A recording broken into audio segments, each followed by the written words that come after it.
second thing is for using the microphone, Alexa or Siri. How to treat cold in 2 sentences. We are going to show the user what he has in. Hello, I'm Krishna Raghavendran, and in this tutorial of MIT App Inventor, we are going to see how you can create an AI chat.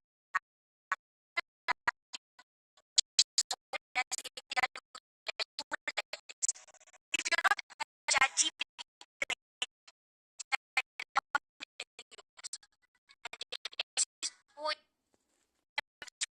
questions, ideas, and even write code.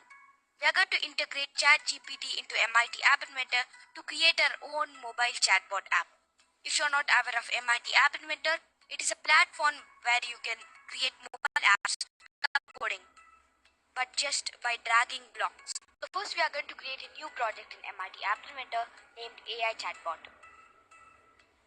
Next, in the properties of screen 1, we are going to change the theme to be device default and change the title of this screen 1 to be ask anything. Next, let's go to the layout section and we are going to bring in a vertical scroll arrangement. And let's put the height and width of this arrangement to be fill parent so that it occupies the whole mobile screen like this. Next, we are going to bring in the horizontal arrangement over here and we are going to put the width to be fill parent like this. So in this vertical arrangement, we are going to add a label. So let's go to user interface and we are going to bring in a label component like this and set the font size of this to be 20. In this label, we are going to display all the conversations between the AI or the chatbot and the human. So let me just put the sample text. So I'm going to put AI and then the AI is going to say hello. Next, we are going to put the text box over here. So let's bring in a text box and put it in this horizontal arrangement. And we are going to change the properties of this horizontal arrangement to be center for the align property over here. Next, we are going to bring in a button and we are going to change the text of this button to be send.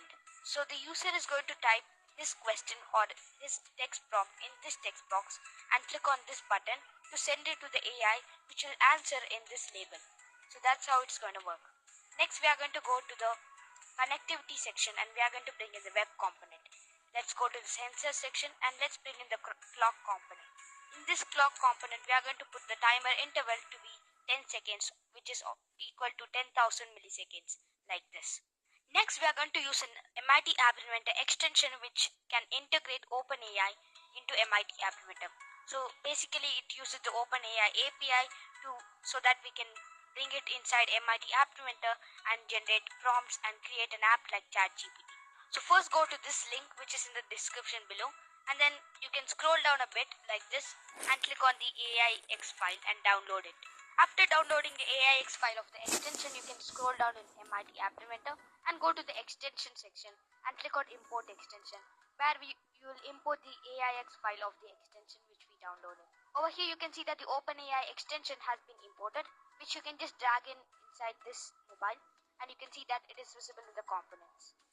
Next, we need to generate an API key so that we can access the OpenAI API.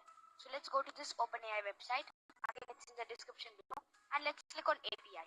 Next, click on login, or if you don't have an account, you can sign up. Over here, click on your profile picture and click on view API keys. Now click on create new secret key to create your API key.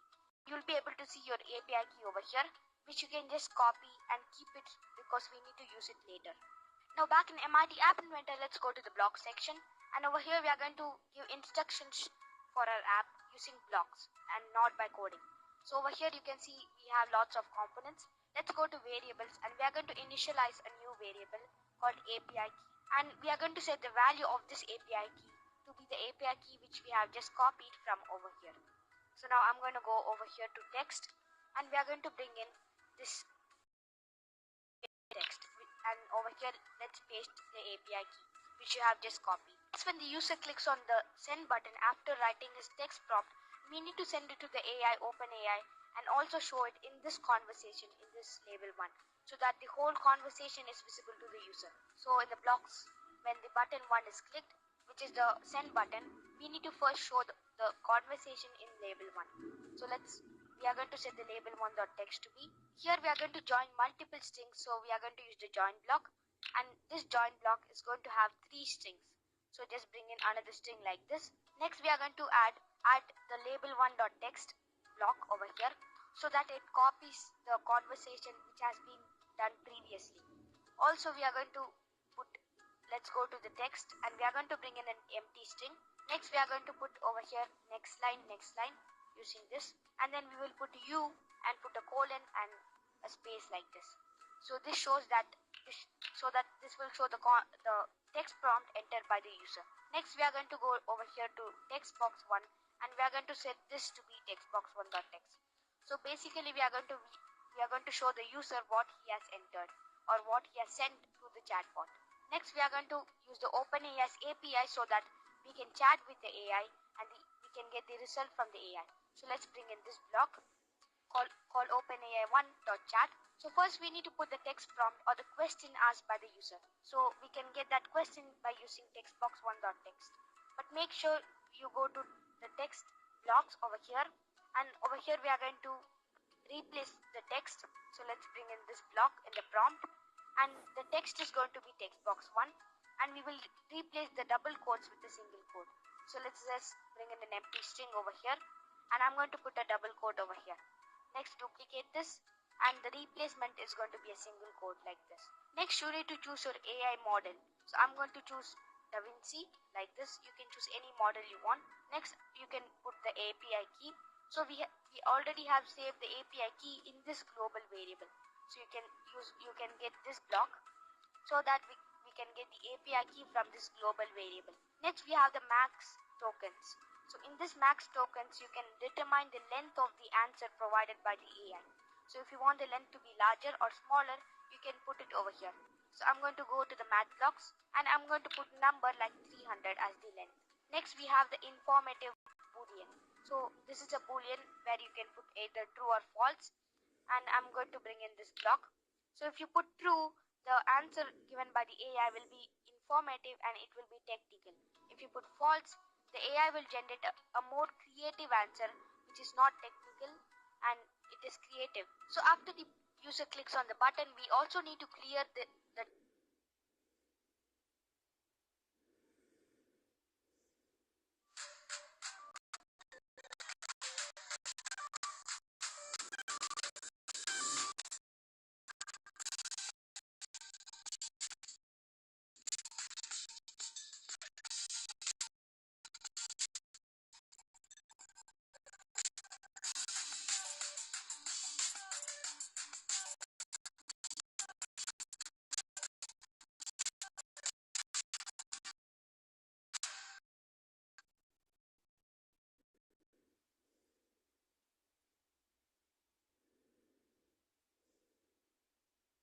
we also need to clear the text box. So for that we are going to go to the text box and we are going to set the text box 1.text to be an empty string. So let's go to the text components, the text blocks, and we are going to bring in this empty string like this. Next we need to set the title of the screen 1. So this is the title, ask anything. We need to change it to loading, please wait, so that the user knows that the AI is processing the answer. So for that we are going to go to the screen 1 component, and over here we are going to bring in screen1.title blocks like this. So set screen1.title2, and then let me just copy this block, and over here I'm going to put loading, please wait. Next we need to enable the timer 1. So let's go to clock 1, and over here we need to enable the timer. So if you scroll down a bit, we have a block called set clock1.timer enabled.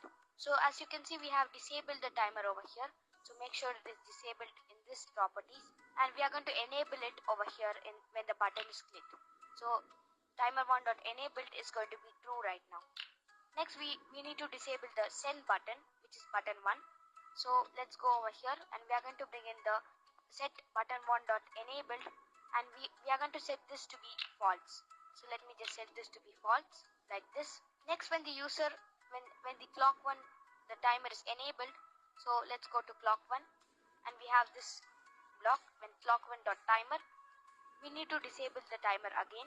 So let me go over here and we will set the clock 1.timer to be disabled and false like this. We should also enable the button so that the user can send the message like this, true.